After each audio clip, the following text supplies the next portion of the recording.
Chapter number 18, price rise and consumer awareness.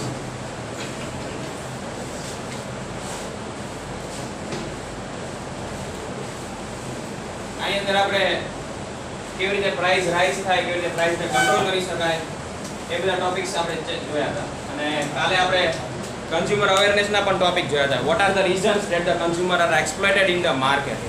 બરાબર, આપણને કેવી રીતે અલગ અલગ રીતે અલગ અલગ કયા વેઝ થ્રુ આપણને એક્સપ્લોઇટ કરી જાય છે માર્કેટની અંદર. બધા ટ્રેડર્સ છે, મેન્યુફેક્ચરર છે, ઓકે, ડીલર્સ છે, આ બધા. આજે આગળ કન્ઝ્યુમર અવેરનેસમાં થોડોક એક ટોપિક આગળ સ્ટાર્ટ કરીએ. Consumer awareness in consumer protection. Now these are there arose a need to stop exploitation of consumer in different ways to protect right and to provide mental and physical security. આપણને એ પણ એ ખબર છે કે અલગ અલગ રીતે consumer exploit થઈ રહ્યા છે માર્કેટમાં. તો આપણી પાસે એવા વેઝ પણ હોવા જોઈએ જેના થ્રુ આપણે કન્ઝ્યુમરને એક્સપ્લોઇટ થતા રોકી શકીએ.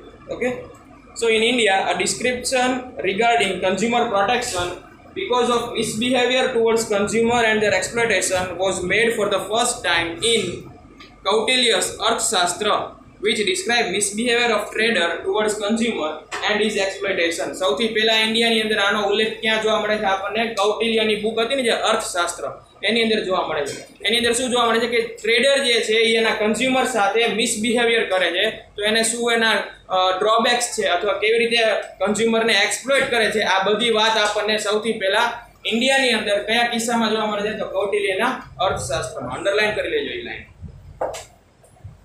બુકનું નામ સાંભળ્યું છે ને? કૌટિલ્યસ અર્થશાસ્ત્ર.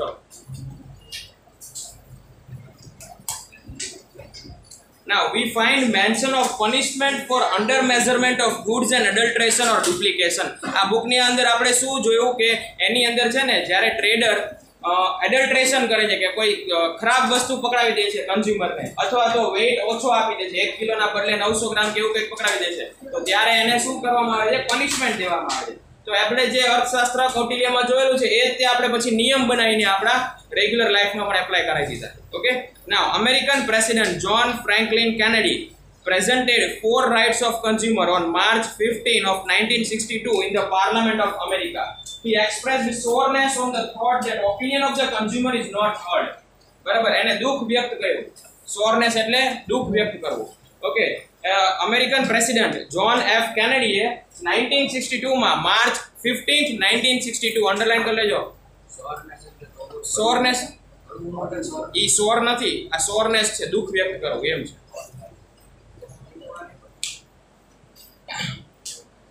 ઓકે, સો 1962 ની અંદર અમેરિકન પાર્લામેન્ટની અંદર પ્રેસિડેન્ટ કોણ હતા? John F Kennedy.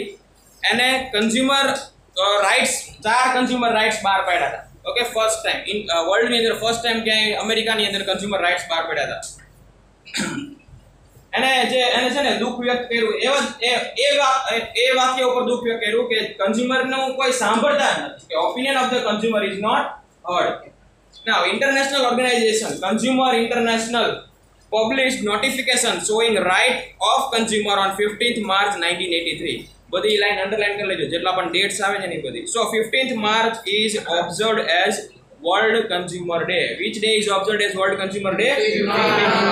Every year. Afterward, in its meeting on 16th April 1985, the UN declared 8 basic consumers' rights in its bill, United Nations Guidelines for Consumer Protection. According to this, it recommended every nation of the world to set up an effective legal structure for the right and the interest protection of consumer.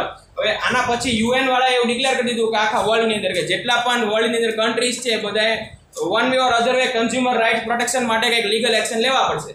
Okay, એટલે બધાને કહી દીધું તમે તમારા કન્ટ્રીની અંદર એવા નિયમ બનાવી દો કન્ઝ્યુમર પ્રોટેક્શન માટેના રાઇટ્સ બનાવી દો અલગ અલગ. ઓકે, સો ઇન્ડિયાની અંદર પણ પછી એના પછી આપણે કન્ઝ્યુમર રાઇટ્સ બનાવ્યા અલગ અલગ. ઓકે,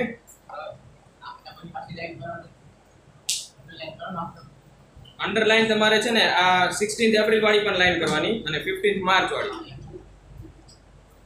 અને ઇન્ડિયન પાર્લામેન્ટમાં ક્યારથી એડ થયું ને એ પણ અંડરલાઈન કરવાનું છે. નેક્સ્ટ જો યાદ ફોર ધીસ પેલા યુએન વાળા એવું કહી દીધું કે બધા દેશે કંઈક ને કંઈક કાનૂન લાવવા પડશે કન્ઝ્યુમર પ્રોટેક્શન માટે થઈને. એટલે ઇન્ડિયામાં ક્યારે એનો એક્ટ આવ્યો અને ઇન્ડિયામાં ક્યારે અમલમાં લેવાનો એ જોઈએ. For this Indian Parliament formed National Consumer Protection Act. આપણે ઇન્ડિયન ની અંદર કઈ એક્ટ છે? National Consumer Protection Act, which was passed in 1986. Okay, underline કરી લેજો. Indian National Consumer Protection Act 1986, which was signed and permitted by the President on 24th of December 1986. 1986 માં pass થઈ પણ ડેટ કઈ હતી? 24th of December. એટલે 24th of December will be celebrated as National Consumer Right Day in India. આ ઇન્ડિયાની વાત છે. ઇન્ડિયામાં નેશનલ કન્ઝ્યુમર રાઇટ ડે ક્યારે સેલિબ્રેટ થાય? જ્યારે આપણે કાનૂન બનાવ્યો હોય ત્યારે. ઓકે, તો આપણે ઈ રાઇટ કે આપણે એક્ટ ક્યારે બનાવ્યો? તો 24th of December 1986. એટલે 24th of December every year is celebrated as a National Consumer Right Day in India. Underline કરી લેજો. Now, Gujarat government has implemented Gujarat Consumer Protection Act in 1988. On 18th February 1988, as per this, legal action for consumer protection has been undertaken. પેલા world ની અંદર ક્યારે બન્યો? 1983 માં અમેરિકાના પ્રેસિડેન્ટે, બરાબર, સોરી 1962 માં અમેરિકાના પ્રેસિડેન્ટે સૌથી પહેલા વર્લ્ડ ની અંદર આવી એક વાત કરી કે આપણે કંઈક આવા કન્ઝ્યુમર રાઇટ્સ હોવા જોઈએ. ઓકે, પછી યુએન વાળાએ 1983 માં અને 1985 ની મીટિંગમાં એવું ડિક્લેર કર્યું કે બધા કન્ટ્રીમાં આવા રાઇટ્સ હોવા જોઈએ. અને જ્યારે એવું ડિક્લેર કર્યું કે બધા કન્ટ્રીએ ફરજિયાત કન્ઝ્યુમર રાઇટ્સ હોવા જોઈએ બધા કન્ટ્રીઝમાં, તો ઇન્ડિયાની અંદર 1986 માં આપણે ઇન્ડિયાની અંદર કન્ઝ્યુમર રાઇટ્સ એડ કરી દીધા. અને 1988 માં પછી ગુજરાત પાર્લામેન્ટની અંદર પણ ગુજરાતના પીપલ માટે પણ કન્ઝ્યુમર રાઇટ્સ એડ કર્યા. Okay, now in 1993 and 2002 many important amendments have been implemented in India in consumer protection. People have wished to bring change in the age old act as per the requirement of the time. હવે આ જ્યારે 1988 માં અને 1980 sorry ઇન્ડિયાની અંદર 1986 માં, હા 1986 અને 1988 ગુજરાતમાં 88 અને ઇન્ડિયામાં 86 આપણે એક્ટ તો બહાર પડી જા, પણ પછી ધીરે ધીરે એમાં થોડા થોડા ચેન્જીસ પણ થતા ગયા. બરાબર, ખ્યાલ છે ને? એમેન્ડમેન્ટ એટલે શું કહેવાય? 9th માં નહોતો ભણવામાં આવ્યું છે પણ ભણ્યું નહીં હોય. હા, અત્યારે ઓફલાઈન છો તોય તે તમારા નેટવર્ક તો સ્લો જ છે. હજી તમે સમજી નથી શકતા શું કહેવા માંગુ. એમેન્ડમેન્ટ્સ એટલે શું? કોઈને ખબર છે? What do you mean by એમેન્ડમેન્ટ્સ?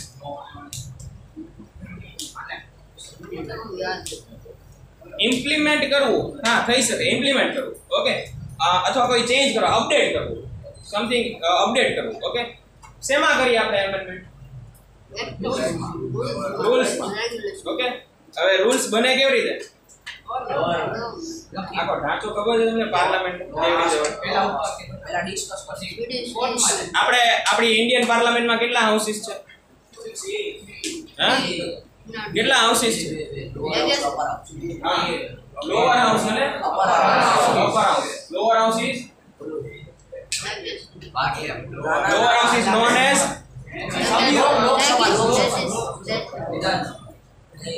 એ ભાઈ ગમે ઈ નો બોલો.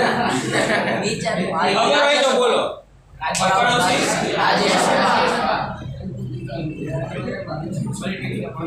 આ બધું ખબર છે કે નથી ખબર? પ્રાઇમ મિનિસ્ટર ક્યાં બેસે? આમ પ્રાઇમ મિનિસ્ટર કઈ સભામાં બેસે? લોકસભામાં બેસે. અને પ્રેસિડેન્ટ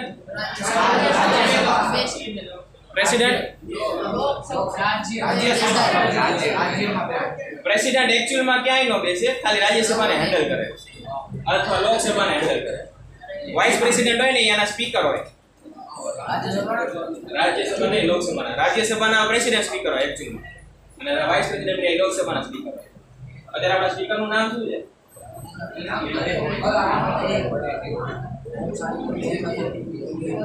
ઓમ બિરલા. ખબર છે ને? બધું વાત એમેન્ડમેન્ટ ની કરી. હવે જ્યારે પણ કોઈ એક કાનૂન બનાવવો હોય કે કોઈ નિયમ બનાવવો હોય તો એને કઈ પ્રોસેસમાંથી પાસ થવું પડે એ ખ્યાલ છે તમને? માની લો કે આપણે આજે આપણી અત્યારે પાર્ટી કઈ ચાલે અહીંયા? જે બીજેપી લીડિંગ જે પાર્ટી છે બીજેપી, એટલે ઓબ્વિયસલી બીજેપી ના ઉમેદવાર લોકસભામાં વધારે બેઠા હશે. ઓકે, તો એ પ્રેસિડેન્ટ આનો જે માની લો કે પહેલેથી બેઝમાંથી સમજાવવું પડશે તો જ તમે અમેન્ડમેન્ટ સમજી શકો. આની અંદર છે ને ટોટલ 545 મેમ્બર્સ હોય. લોકસભામાં ટોટલ 545 મેમ્બર છે અને આમાં 250 મેમ્બર છે 250 હોય રાજ્યસભા. ઓકે, મેઇન જે કામ છે બિલ બનાવવાનું, કાનૂન બનાવવાનું, નિયમ બનાવવાનું, એ બધું કામ લોકસભામાં થાય. ઓકે, લોકસભામાં જે પાર્ટી હોય ને એ 5 વર્ષ કાર્ય કરે અને 5 વર્ષ પછી ફરીથી ઇલેક્શન આવે એટલે આખી લોકસભા ડિસોલ્વ થઈ જાય અને નવી લોકસભા બને. મેમ્બર ન આવે, બરાબર? એટલે નવા ઈચ થયું ને મેમ્બર થી જ બને ને લોકસભા. બધા મેમ્બર નવા આવે અને આખી લોકસભા ડિસોલ્વ થઈ જાય અને બધું નવું બનશે. ઓકે, ઇવન જો કન્ટિન્યુ કરતા હશે તો ઘણીવાર ચેન્જીસ કરે. માની લો કે 5 વર્ષ બીજેપી આવ્યું, એના નેક્સ્ટ ના બીજા 5 વર્ષે પાછું બીજેપી આવે. ઓકે, તો એમાં જે મેમ્બર્સ હશે એને કેરી ફોરવર્ડ કરી શકે, કન્ટિન્યુ કરી શકે, અથવા તો એ બદલવા હોય તો બદલી પણ શકે. ઓકે, એ તો ડિપેન્ડ્સ, પાર્ટી પર ડિપેન્ડ છે. હવે લોકસભા બની ગઈ, રાજ્યસભા બની ગઈ. હવે આજે સપોઝ સેશન્સ હોય, એના અલગ અલગ સેશન હોય, બરાબર? સમરનો સેશન, વિન્ટરનો, એવી રીતે અલગ અલગ 3 મહિનાના સેશન હોય. એમાં એ લોકો બધા મળે, ચર્ચા કરે, પ્રોબ્લેમ સોલ્વ કરે અને બિલ કાનૂન પાસ કરે, બરાબર? અને કોઈ ઓપોઝ કરવું હોય તો ઓપોઝ પણ કરી શકે. અહીંયા અંદર વોટિંગ પણ થતું હોય, અલગ અલગ પ્રમાણે વોટિંગ થ્રુ પાસ થતા હોય બધા અમેન્ડ્સમેન્ટ. બરાબર? માની લો કે આજે એક કાનૂન બનાવ્યો કે કોરોનાનો કાળ આવ્યો ને એટલે માસ્ક ન પહેરવું એ બધાને 1000 રૂપિયાનો દંડ. એક્ઝામ્પલ આપું છું, આટલો સિમ્પલ વસ્તુ નથી પણ હું થોડીક સિમ્પલ બનાવીને તમને સમજાવવા માટે. તો સપોઝ એવું કીધું કે માસ્ક ન પહેરો હોય એને 1000 રૂપિયાનો દંડ. આ જ્યારે એક્ટ કાનૂન બને ને તો ફોલો કરાય. અત્યારે કાનૂન ન બન્યો હોય ને હું ચાલ્યો જતો હોય ને પોલીસ મારી પાસે 1000 રૂપિયાનો દંડ ન લઈ શકે, કારણ કે એ કાનૂન નથી. ઓકે, જો બની ગયો હોય તો એના ઉપર એક્ટ બની ગયો હોય અથવા તો કોઈ રાઇટ બની ગયો હોય તો કોઈ કાનૂન બની જશે તો એ મારી પાસેથી પૈસા લઈ શકે, મને દંડ કરી શકે, બરાબર? હવે એવો વિચાર સૌથી પહેલા છે ને વિચાર જેને આવે કે આપણે આવું કંઈક કોરોનાનો કાળ છે, બધા ફરજિયાત માસ્ક પહેરે ને એના માટે કંઈક આવો દંડ રાખી તો જ તે પહેરશે, નકર કોઈ પહેરશે નહીં. ઓકે, તો આ સપોઝ બિલ બને. પહેલા બિલ એટલે એક ફોર્મેટ હોય, કાગળ હોય, એની જે બધું લખાણ લખ્યું કે આપણે આવું કરી તો આવું કંઈક કેવું રહેશે એમ બધાની યારે. પછી આ કાગળની આટલી 545 કોપીસ બનાવી, માન લો કે આપણે આ લોકસભામાં બેઠા, બરાબર? તમને બધાને હું આ જે સપોઝ આ કોઈ એક વ્યક્તિ આ બિલ લઈને આવે, સપોઝ માન લો કે આને એવી બિલની રજૂઆત કરી. ઓકે, અને આ વસ્તુ આપણે બધાને સર્ક્યુલેટ કરી લીધી. તમે બધા વાંચી લો, આ જોઈ લો બરાબર છે કે નહીં. ઓકે, બધાએ જોઈ લીધું. પછી વોટિંગ કરવાનું, whether you are in a favor of this or whether you are not in a favor of this. Okay, ફેવરમાં હોય તો એ બધા અહીંયા વોટિંગ કરી નાખે, અહીંયા ઉપર જ બોર્ડ હોય, અહીંયા આપણને રિઝલ્ટ ત્યારે દેખાડી દે યસ અને નો, બીજું કાંઈ નહીં હોય. ઓકે, તો તમે માની લો કે એમાં 50% લોકોએ, હવે ઘણા બધા બિલને અલગ અલગ રીતે પાસ કરવામાં આવે. બહુ એવા ઇમ્પોર્ટન્ટ બિલ હોય ને તો એમાં 1/3 ઓફ 50% થી પણ ઘણા પાસ કરી જતા હોય, ઘણાને 2/3 મેજોરિટી જોતી હોય. એટલે માની લો કે તમે આટલા બેઠા છો, એમાંથી આ 3 રો વાળા હા પાડશે ને તો જ ત્યાં બિલ પાસ ગણાય, બરાબર? 30% લોકો ખાલી ના પાડશે ને તોય તે નહીં ગણાય, એવી રીતે, બરાબર? એટલે 50% આપણે આ બિલ માટે 50% મંજૂરી રાખી કે 50 લોકો, ખાલી 100 માંથી 50 લોકો હાથ ઊંચો કરશે ને એટલે આ બિલ પાસ થઈ ગયું લોકસભામાં. ઓકે, તો માની લો કે આપણે એવો નિયમ બનાવ્યો કે 1000 રૂપિયાનો દંડ જે માસ્ક ના પહેરે. પછી વોટિંગ લઈશ, વોટિંગમાંથી 51 લોકોએ હાથ ઊંચા કર્યા, 49 એ ન કર્યા, એટલે આ બિલ પાસ થઈ ગયું. આ બિલ પાસ થઈ જશે એટલે બિલ પાસ થઈને જશે રાજ્યસભા. રાજ્યસભામાં ટોટલ 250 મેમ્બર્સ હોય. આની અંદર જેટલા પણ મેમ્બર્સ બેઠા હશે ને એ બધાનો કાર્ય સમય 6 વર્ષનો હોય. દર 6 વર્ષે 1/3 ઓફ ધ મેમ્બર છે ને આમાં રીઇલેક્ટ થાય, બરાબર? બદલાઈ જાય. એટલે એમ જોવા જાવ ને આમ દર 2 વર્ષે 1/3 મેમ્બર બદલાય. એટલે એક જણાનો વારો છે ને 6 વર્ષે આવે બદલાવા. ત્યાં સુધી 6 વર્ષ સુધી રાજ્યસભામાં કામ કરવું પડે. ઓકે, કેવી રીતે હોય? દર 2 વર્ષે 1/3 બદલાય. શોર્ટ આઉટ સિમ્પલ કરવા માટે માની લો કે આપણે આ 3 રો જેટલા મેમ્બર છો તમે. ઓકે, આ 1, 2 ને 3 બધામાં ઇક્વલી બેઠા છે, 30 30 30 એવી રીતે 90 મેમ્બર્સ છે સપોઝ. તો 2 વર્ષ પૂરા થશે ને એટલે આ મેમ્બર બધા બદલાઈ જશે, નવા આવી જશે એની જગ્યાએ. બીજા 2 વર્ષે આ બાજુના મેમ્બર બદલાઈ જશે, એના જગ્યાએ નવા આવશે, અને ત્રીજા 2 વર્ષ પછી આ બાજુના બદલાઈ જશે. એટલે 6 વર્ષ પછી પાછો આમનો વારો આવશે. એટલે એમ કહેવાય કે 6 વર્ષનો કાર્ય ઓલું હોય ડ્યુરેશન કોઈ એક રાજ્યસભાના મેમ્બરનો. અને દર 2 વર્ષે 1/3 ઓફ ધ મેમ્બર જે છે એ બદલાઈ જાય. ઓકે, અને રાજ્યસભા છે એ ક્યારેય ડિસોલ્વ નહીં થાય. આખી રાજ્યસભા ક્યારેય ડિસોલ્વ નહીં થાય, ભલે જે બી પાર્ટી હોય, રાજ્યસભાના મેમ્બર તો ત્યાં જ હોય. આ સપોઝ એક રો ડિસોલ્વ થઈ તો બીજી 2 વાળા તો ત્યાં બેઠા જ હોય. એટલે રાજ્યસભા ક્યારેય ડિસોલ્વ ના થાય, ઇટ્સ ઓલવેઝ ધેર. ઓકે, હવે માની લો કે અહીંથી એક બિલ બની ગયું આવડું આપણું, એને આપણે પાસ કરીને રાજ્યસભામાં મોકલી દીધું. રાજ્યસભા વાળામાં સેમ સિચ્યુએશન, બધા પાછા જોશે, એને ચેક કરશે અને 50% અથવા જે બી આપણે વિચાર્યું હોય એ પ્રમાણે એ બિલને પાસ કરશે. તો 50% મેજોરિટી થી બિલ સપોઝ પાસ થઈ ગયું, ફાઇનલી પાસ થઈને જશે કોની પાસે? કોની પાસે? પ્રેસિડેન્ટ પાસે. આ બિલ હવે ફાઇનલી રાજ્યસભામાંથી પ્રેસિડેન્ટ પાસે આવ્યું. પ્રેસિડેન્ટ પાસે આવશે એટલે પ્રેસિડેન્ટ એને ખાલી સાઇન જ કરશે, બીજું કંઈ નહીં કરી શકે. પ્રેસિડેન્ટ પાસે કોઈ બીજો રાઈટ નથી કે એને, હા પ્રેસિડેન્ટને સપોઝ એવું લાગતું હોય કે આની અંદર કંઈક ચેન્જીસ કરવા, એને રિજેક્ટ નહીં કરી શકે. આ લોકસભા અને રાજ્યસભા બેમાંથી પાસ થઈ ગયું એટલે પ્રેસિડેન્ટ એને રિજેક્ટ નહીં કરી શકે, પણ એને અપડેટ કરવા માટે કંઈક મોકલી શકે, કંઈક ચેન્જીસ કરવા માટે મોકલી શકે. એટલે પ્રેસિડેન્ટને માની લો કે એને એવું થયું કે 1000 રૂપિયા બહુ વધારે છે, આપણા પીપલ માટે આ સારું ન કહેવાય, એને ઘટાડીને 500 કરી નાખો, તો રિજેક્ટ નહીં કરે પણ એને ફરીથી મોકલશે, બરાબર? લોકસભામાં ફરીથી મોકલશે આ બિલ, અપડેટ કરો કે આવી રીતે નહીં ચાલે, આમ કરો. તો એને 14 દિવસની અંદર જવાબ દેવો પડે પ્રેસિડેન્ટ. ઓકે, હવે આ બિલ જે પાછું આવી ગયું લોકસભામાં, લોકસભાવાળા મેમ્બર ફરીથી એમાં કંઈક અપડેશન કરશે, પછી ફરીથી પાસ કરાવશે 50% મેજોરિટી, ફરીથી રાજ્યસભામાં જશે, રાજ્યસભામાં પાછું પ્રેસિડેન્ટ પાસે જશે. ફાઇનલી જ્યારે પ્રેસિડેન્ટ એને મંજૂરી આપી દેશે એટલે સાઇન કરી દેશે, સિક્કો મારી દેશે અને એ એક લો બની જશે, બરાબર? તો આ પ્રોસેસ. હવે જે ચેન્જીસ કર્યું ને, હવે માન લો કે આ બની ગયો, આજે 500 રૂપિયા થઈ ગયું, હવે કાલ જતા પછી ફરીથી ખબર પડી કે 500 રૂપિયામાં કોઈ ફોલ જ નતો, 1000 બરાબર હતા, એટલે ફરીથી એમાં કઈ ચેન્જીસ કરવા પડશે. એ લો ની અંદર આ લો મુકાઈ ગયો, મહિના સુધી અમલમાં લેવાનો 500, પણ હવે એમ થયું કે આમાં 1000 રૂપિયા મૂકવા પડશે. 500 ના બદલે 1000 રૂપિયા દંડ કરો તો જ બધા માનશે, બરાબર? તો ફરીથી એમાં એમેન્ડમેન્ટ કર્યું, એમાં કઈક અપડેટ કર્યું, એટલે ફરીથી સપોઝ માની લો કે આ 2020 માં 500 રૂપિયા લેતા હતા, પછી 2021 માં આ બિલ ફરીથી અમેન્ડ થયું, બરાબર? તો આ જે બિલ ને ફરીથી અમેન્ડમેન્ટ કર્યું, મીન્સ એને ફરીથી અપડેટ કર્યું અને એને ફરીથી લોકસભા અને રાજ્યસભાની અંદર આ પ્રોસેસ થ્રુ પાસ કર્યું અને ફાઇનલી પ્રેસિડેન્ટના સિક્કા સાથે એને અમલમાં લેવા. ઓકે, તો આને અમેન્ડમેન્ટ્સ કહેવાય. અને આ યાદ રાખજો, હવે શું લોકસભા શું રાજ્યસભા છે, કોણ ક્યાં બેઠું હોય, કેવા કેટલા મેમ્બર્સ હોય, આ બધું તો બેઝિક છે, આ ખબર હોવી જોઈએ. ઓકે,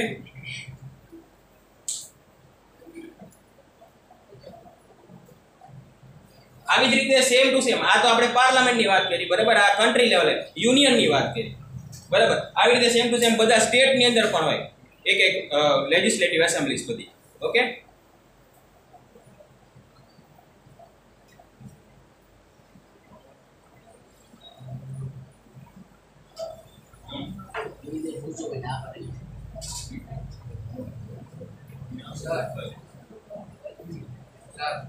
બોલો. આખા વર્લ્ડ માટે તો યુએન જ હોય ને, આખા વર્લ્ડ માટે યુએન જ હોય ને. હા, યુએન એક ઓર્ગેનાઇઝેશન છે જે આખા વર્લ્ડ માટે એવી રીતે આ બધા કાનૂન ને નિયમ ને એ બધું વર્લ્ડ ને પ્રોપરલી ચલાવવા માટે થઈને એ બધું કામ કરતી હોય. અહીંયા વોટિંગ થાય ને, અહીંયા પાર્લામેન્ટ હોય, અહીંયા પણ મેમ્બર્સ હોય.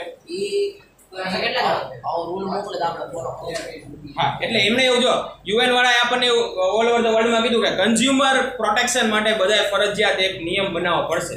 પછી એ એમનો કે આવો જ નિયમ જોશે. પછી આપણા કન્ટ્રીએ વિચારવાનું કે કયા ટાઈપનો નિયમ મારે મારા કન્ટ્રી માટે લાગુ કરવો. એ નથી, યુએનમાં ચેક કરવા જવું પડશે કેટલા મેમ્બર્સ. બધા કન્ટ્રીમાંથી હોય એકચ્યુઅલમાં. હા, મેઇન તો ઇલેક્શન થાય એમાંય થાય બધા કન્ટ્રી વચ્ચે. એમાં કોઈ સાઇન નો ના ના, એવું ફિક્સ ના હોય. એવું ફિક્સ ન હોય કે મેઇન સ્પીકર કોણ હોય કે આ વ્યક્તિ હોવો જોઈએ કે એવું કંઈ ન હોય.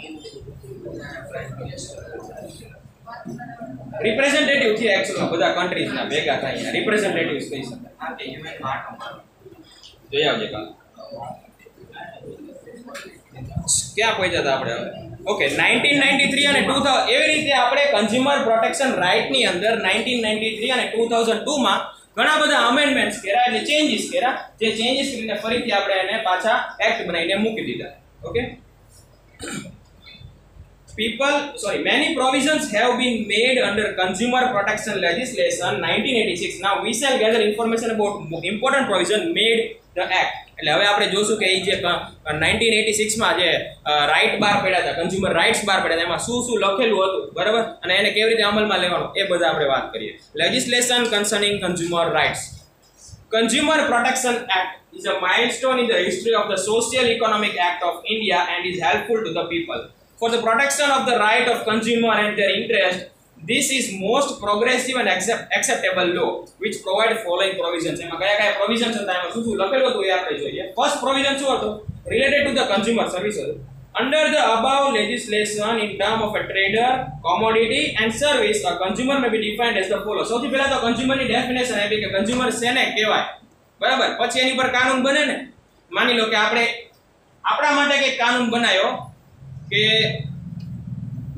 હજી ફર્સ્ટ ટાઈમ બધું કોન્સ્ટિટ્યુશન બનતું હોય ને ત્યારે પહેલા સિટીઝન એ ડિફાઇન કરે, પહેલા સ્ટેટ એ ડિફાઇન કરે.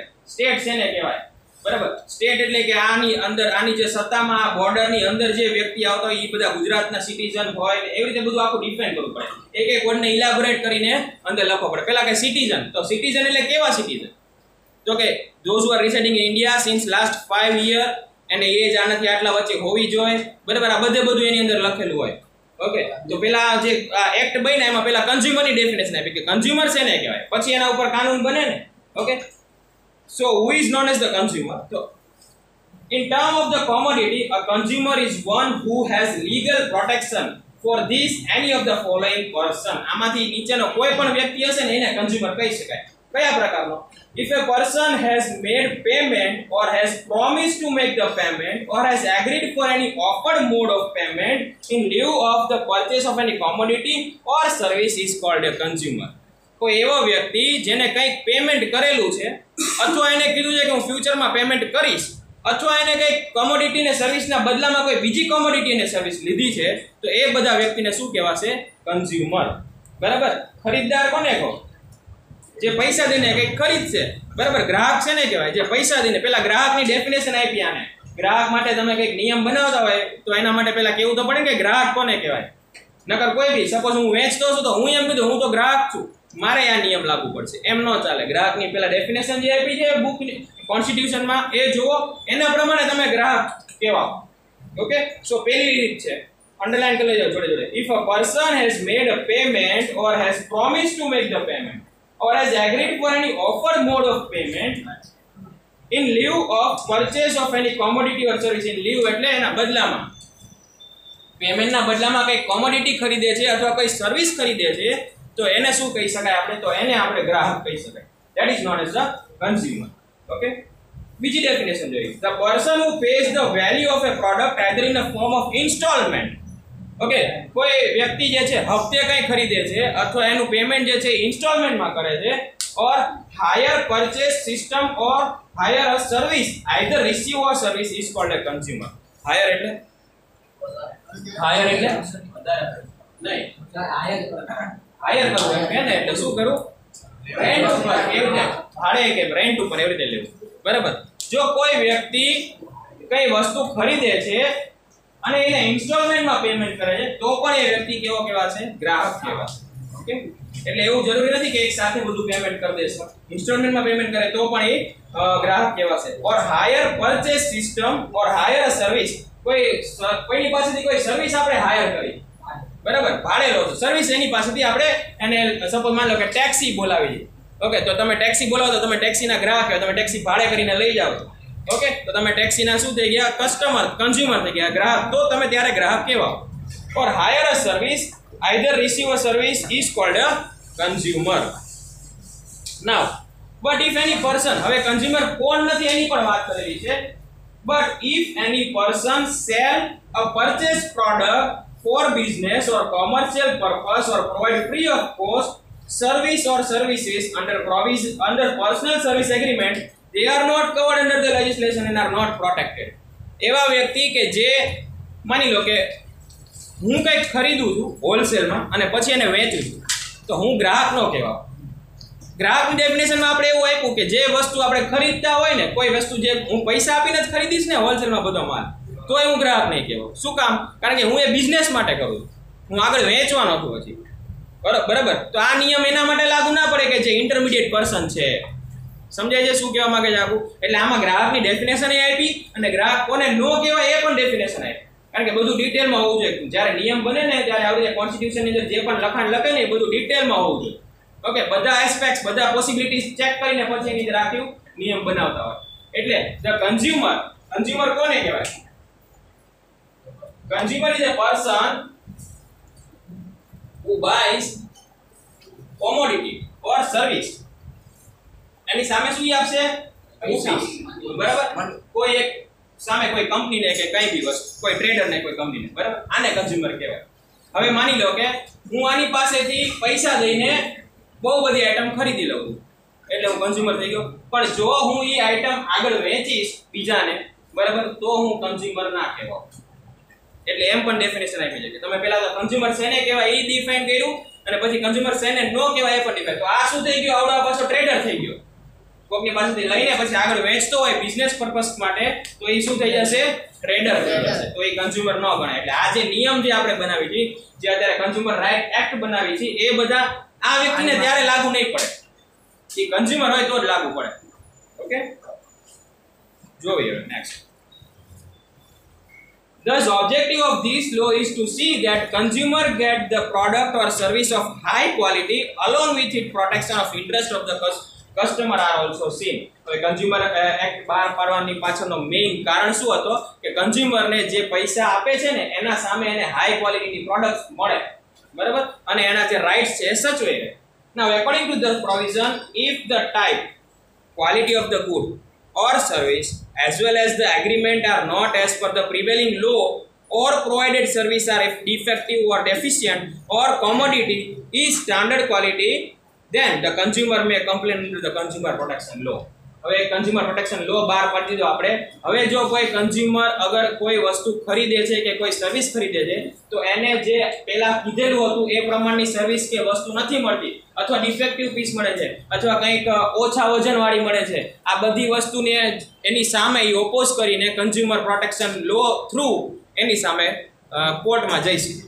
ઓકે, અને એ સામે એને પનિશેબલ ઓફેન્સ છે આ બધી. એટલે સામેવાળાને પનિશમેન્ટ પણ મળશે, અને કન્ઝ્યુમર એમ પણ કહી શકે કે મારે આટલી ખોટ થઈ એટલે મને વકીલના પૈસા આપો, આ બધા પૈસા કન્ઝ્યુમર એની પાસે માગી શકે. બરાબર, આપણને એમ થાય. હવે આપણે કાલે જોયું હતું કે કન્ઝ્યુમર ખુદ જ જવાબદાર છે પોતાને એક્સપ્લોઇટ કરવા માટે. 950 ગ્રામ સપોઝ 1 કિલોના બદલે 950 ગ્રામ આપી દીધું કંપનીએ, બરાબર, આપણે જોયું તો આપણે એક્સપ્લોઇટ થયા 50 ગ્રામમાં. તો આપણે એમ વિચારશું કે 50 ગ્રામ માટે શું કેસ કરે, પણ સપોઝ તમે 50 ગ્રામ માટે કેસ કરશો તો તમે જીતી જશો, કારણ કે તમારી સાથે છેતરણી થઈ છે, અને તમે કન્ઝ્યુમર પ્રોટેક્શન લો ના હેઠળ એવું લખેલું જ છે કે જો તમે કેસ લડશો તો તમે જુર્માનો માગી શકો. એટલે તમારા વકીલ જે રાખ્યા છે એના પૈસા તે સામેથી લઈ શકાય કંપની પાસે. વકીલને એમ કહી દેવાનું 50,000 લઈ જાય, એટલે 50,000 એ દેવા પડે સામેવાળાને. એમ કે અડધા મારા પછી કરવાનું. એટલે જનરલી આપણે છેતરવાનું. તો સામેદારી ઉપર પછી કેસ થાય. રોલિંગ ચાલુ. હા, રોલિંગ ચાલુ કરી. According to the provision, if the type, quality of the good or service as well as the agreement are not as per the prevailing law or provide service are defective or deficient or commodity is substandard quality, the consumer may complain under the consumer protection law. એટલે આપણે consumer છીએ તો આપણે એના ખિલાફ consumer protection લો ના હેઠળ એની સામે complain કરી શકાય. Okay, now right of the consumer. કન્ઝ્યુમરને ઘણા બધા રાઇટ્સ આપેલા છે. આપણે ફંડામેન્ટલ રાઇટ્સ પણ છે. એઝ અ સિટીઝન આપણી પાસે ઘણા બધા ફંડામેન્ટલ રાઇટ્સ છે. ખબર છે ને બધાને? કયા કયા ફંડામેન્ટલ રાઇટ્સ? સૌથી પહેલું રાઇટ ટુ ફ્રીડમ. એક રાઇટ ટુ ફ્રીડમ છે. એ બધા રાઇટ ટુ ફ્રીડમ ની અંદર જ આવે. Right two equality. રાઇટ, અત્યારે એક નવો ફંડામેન્ટલ રાઇટ એડ થઈ ગયો, જે પેરેન્ટ્સ છે અથવા જે ચાઇલ્ડ છે બિટવીન એજ ઓફ 6 to 14, 6 થી 14 વર્ષના વચ્ચેના બાળક માટે કયો રાઇટ એડ થયો? Right to educate. બરાબર, આરટી એડ થઈ ગયો. આ રાઇટ ના હેઠળ 6 થી 14 વર્ષના છોકરા હોય ને એની પાસે હક છે કે એ એજ્યુકેશન લઈ શકે ફ્રી ઓફ કોસ્ટ. કોઈ એને ના ન પાડી શકે. બરાબર, ગવર્મેન્ટમાં હા, ગવર્મેન્ટ એટલે ગવર્મેન્ટે રાઇટ પ્રોવાઈડ કર્યો, એટલે ગવર્મેન્ટે ફેસિલિટી. પ્રાઇવેટ સ્કૂલમાં પણ સીટ્સ એલોકેટ કરી દીધી ગવર્મેન્ટે. હવે આ નિયમ લાગુ કરવા માટે તેને શું કર્યું? પ્રાઇવેટ સીટમાં પણ શું કરી નાખ્યું? સીટ એલોકેટ કરી દીધી કે 4-5 સીટ છે ને તમારે આરટી ના સ્ટુડન્ટને દેવાની ફરજિયાત. એટલે તમે જોયું હશે તો અત્યારે પ્રાઇમરીમાં ની બધામાં છે ને આરટી ના 4-5 સ્ટુડન્ટ હોય જ. એમની પાસે ફી નહીં લેવાની, પણ ફ્રી ઓફ કોસ્ટમાં ભણાવવાનું.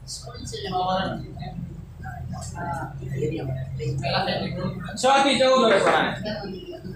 બરાબર, મને પેલા બાલ મંદિરને નાના છોકરાઓને અમથાય મફતમાં જ ભણાવતા હોય સરકારી સ્કૂલમાં. આ સરકારી સ્કૂલમાં અમથાય ફ્રી હોય, પણ આ બધા શેના માટેની વાત છે? પ્રાઇવેટ સેક્ટર્સની વાત. તો આપણી પાસે as a citizen we have so many rights. Okay and as a consumer also we have so many rights. આપણે કન્ઝ્યુમર હોય ત્યારે એવું જરૂરી નથી કે સિટીઝન કન્ઝ્યુમર હોય, બરાબર, પણ કન્ઝ્યુમર સિટીઝન હશે. ખ્યાલ આવે છે? આપણે બધા સિટીઝન છીએ, પણ ઘણા ટ્રેડર પણ હોય, એ કન્ઝ્યુમર ના હોય તો એને કન્ઝ્યુમર રાઇટ્સ એને ન મળે. જે કન્ઝ્યુમર હશે, જે ઉપર ડેફિનેશન આપણે આપી એ પ્રમાણે જો કોઈ ગ્રાહક હશે એને તે કન્ઝ્યુમર રાઇટ્સ મળશે.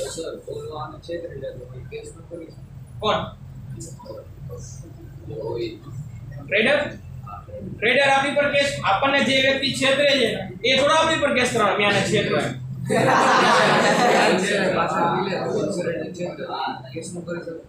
હા, હોલસેલ સપોઝ જ્યાંથી લાવે એ તો પછી આખો તમે સપોઝ કોઈ ગ્રાહક છો, ગ્રાહક જ્યારે છેતરાશે તો એ કેસ કરે તો હોલસેલ વાળો તો આગળ ચેક કરાવે ને કંપનીમાં.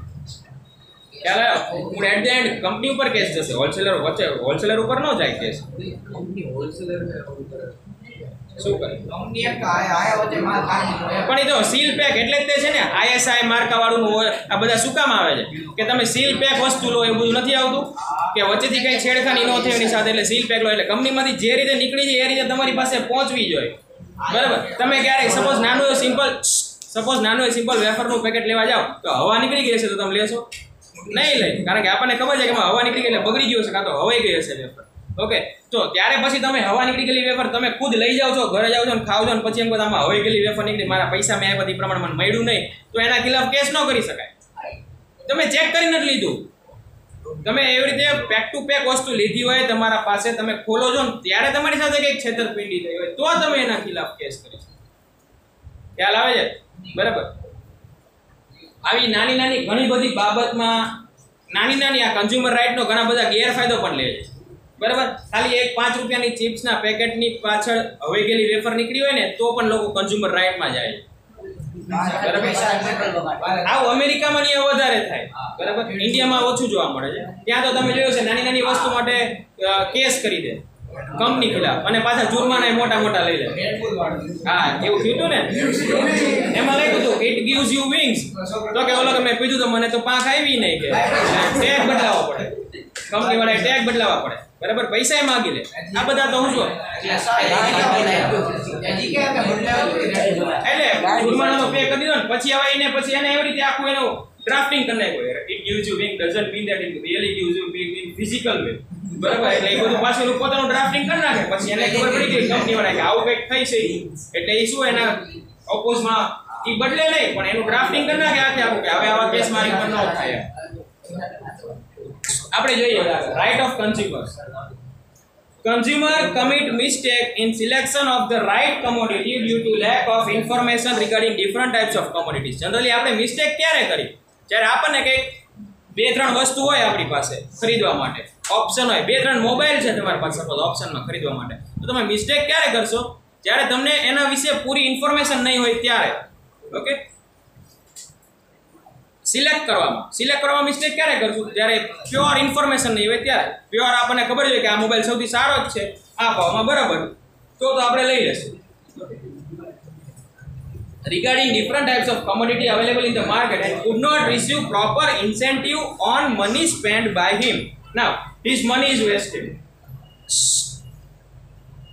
He expressed regret that he has been cheated. જ્યારે આવું કંઈક થાય ને, આપણે સપોઝ 20,000 નો મોબાઈલ જે છે આપણે 35,000 માં લઈને આવી, પછી ઘરે આવીને ખબર પડે કે આ તો હું છેતરાઈ ગયો, એટલે પછી આપણને શું થાય? રિગ્રેટ થાય કે આપણે આપણી ઉપર ચીટિંગ થઈ ગઈ.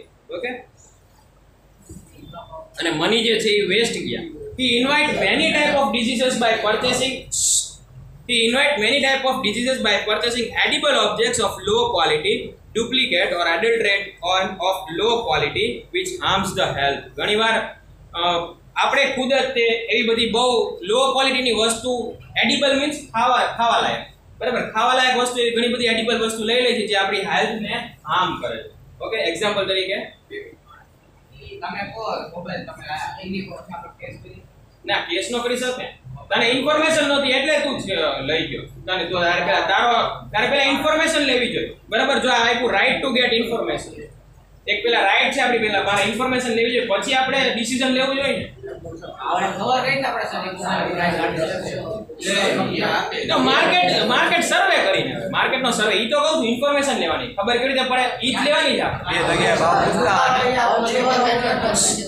જો ઘણા બધા રસ્તા છે. અત્યારે કોઈ મોબાઈલ ખરીદવો હોય બરાબર, હું તમને એમ કહી દઉં કે આમાં આ પ્રોસેસર, આ જીબી, આટલા રેમ, આ છે બરાબર. હવે તમે ડાયરેક્ટ ખરીદી નહીં લો, પેલા તમે કઈ કમ્પેરિઝન તો કરશો ને, બીજી કંપનીમાં જોશો. સપોઝ મારું બજેટ ફિક્સ છે કે મારે 15,000 સુધીમાં લેવો છે, એટલે હું બધી કંપનીમાં ઓનલાઈન ચેક કરીશ, બધું કમ્પેરિઝન કરીશ, પછી લઈશ એમ. Okay.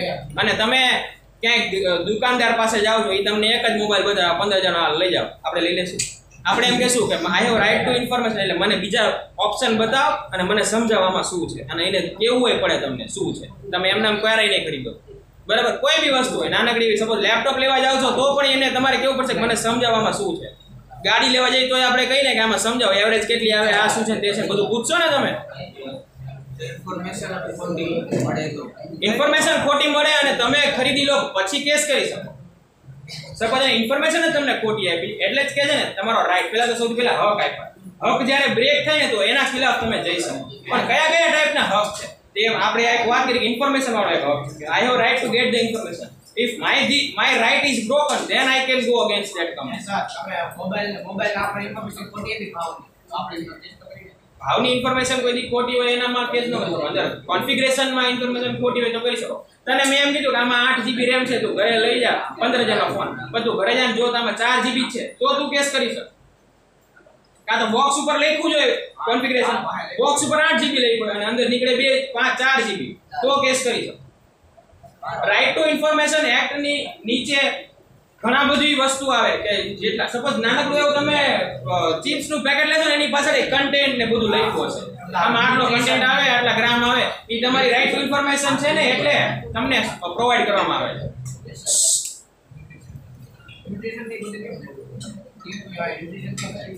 A right to information ના લીધે તમને ખબર પડે કે આમાં કેટલું પ્રોટીન છે, વિટામિન શું છે, બધું એમાં લખેલું હોવું જોઈએ. ઇન્ગ્રેડિયન્ટ્સ લખેલા હોય છે બરાબર.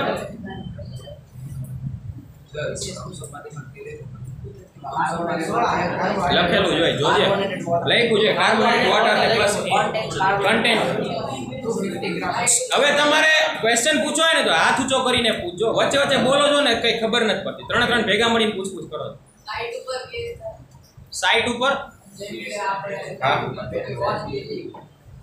એમેઝોન ની વાત સપોઝ માની લે ઓનલાઈન ખરીદવું હોય કઈ એની વાત કરે છે ને, સાઇટ ઉપર કેસ ન થાય. ઓનલાઈન એ એમેઝોન છે એ પોતાની પ્રોડક્ટ નથી આપતા, એ તો ખાલી એક પ્લેટફોર્મ છે. સપોઝ તું વોચિસ બનાવે છે, ટાઇટન કંપની હોય તો ટાઇટન વાળા એમની વોચિસ અહીંયા મૂકે અને ત્યાંથી બધા જોઈને ઓનલાઈન ખરીદે છે. એમેઝોન ઉપર કેસ ન થાય, સાઇટ ઉપર કેસ ન થાય. You can do case against the company.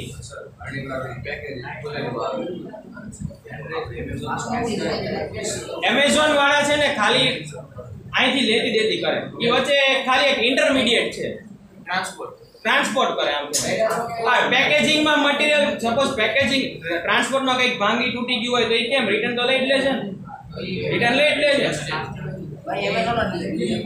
એટલે એમાં નીચે લખેલું હોય, પોલિસી લખેલી હોય, રિટર્ન પોલિસી લખેલી, તમારે વાંચી લેવાની પહેલા મગાવતા પહેલા. હા, બધું લખેલું. બસ હવે આગળ જોઈએ. Moral standard of society goes down due to the immoral activities like under measurement, adulteration and duplication, cheating, looting in price and corruption. Generally moral standard society નું છે ને ડાઉન વયું જાય જ્યારે આવી બધી માલ પ્રેક્ટિસિસ થાય, ચીટિંગ થાય. ઓકે, માર્કેટ ની અંદર કોઈ ચીટિંગ કરતા છે ને એટલે આપણો મોરલ વેલ્યુ ડાઉન થઈ જાય કે હવે મારે કંઈ ખરીદવું જ નથી, અથવા તો આ ઓનલાઈન સપોઝ બહુ ફ્રોડ થતો હોય તો આપણે એમ કહીએ કે હવે ઓનલાઈન કંઈ ખરીદવું નથી. ઓકે, આપણે ઓફલાઈન સારું લાગે.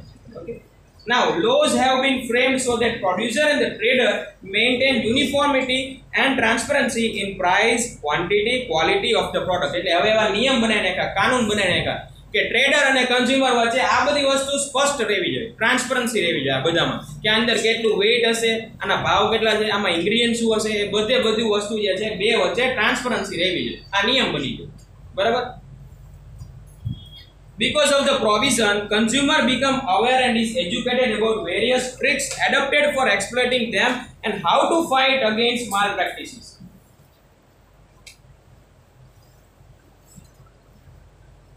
Because of the provision, now આ બધું આપણને છે ને ટ્રાન્સપરન્ટ કરી નાખ્યું બધી કંપની અને કન્ઝ્યુમર વચ્ચે. એટલે anyone can buy any product by seeing what are ingredients inside it. આની અંદર ક્વોન્ટિટી કેટલી હશે બરાબર, અંદર શું મિલાવેલું છે બધું આપણને હવે ખબર હોય. હવે આ બધું લખ્યા પછી હવે કન્ઝ્યુમર મોર અવેર થઈ ગયા. હવે એને ખબર પડી કે હું આવી રીતે ચીટ થતો હતો એટલે આવો નિયમ બહાર આવ્યો બરાબર, એને ખબર પડી કે વજનમાં કંઈક ને કંઈક ઓછું દેતા હશે, ત્યારે તો ગવર્મેન્ટે આ લો બનાવ્યા ને કે અંદર જે તમે જેટલો વજન આપો છો એ ઉપર લખવાનો, બરાબર. તો આવી રીતે કંઈક ને કંઈક સિચ્યુએશન થઈ, આવી રીતે કંઈક ને કંઈક પ્રોબ્લેમ્સ આવ્યા હોય, એના ઉપર થઈને આ લોઝની અંદર નવે નવું વસ્તુ એડ થતી જશે. ઓકે, પછી many rights have been granted for understanding various solutions under this act. Now, main objective of the consumer awareness is to protect this right. According to the law, consumer have been given 6 rights. Law પ્રમાણે consumer ને 6 right મળ્યા છે. ખાલી ઉપર brief માં જોઈ લે કયા કયા 6 right છે. સૌથી પહેલું છે right to safety, then right to get information. હમણાં આપણે જેમ વાત કરતા હતા કે બધી પેકેટ્સ ની ઉપર બધું લખેલું હોવું જોઈએ, અંદર શું છે, કેટલા ગ્રામ છે, બધું. Okay, then right to choose. I have a right, અમારી પાસે ઓપ્શન હોવા જોઈએ કે હું કઈ item ખરીદું. Right to B hard or right to represent, અને મારી સાથે જો કોઈ છેતરપિંડી થશે તો હું એના ખિલાફ કંઈક બોલું ને તો મારા ઓપિનિયન કે મને કોઈક સાંભળવા વાળું હોવું જોઈએ. રાઈટ ટુ સીક રિટ્રેસલ, એટલે એનું નિવારણ આવવું જોઈએ, મારા જે સમસ્યા છે એનું સમાધાન કંઈક લાવવું જોઈએ. ઓકે, અને right to gate consumer education. Consumer education means આપણને આ બધું જે રાઈટ મળેલા છે એ બધું આપણને ખબર હોવી જોઈએ, અને આપણને એ પણ ખબર હોવી જોઈએ we should know the steps to go against that if our rights are broken. Okay, so these are the rights. We will discuss that in detail tomorrow.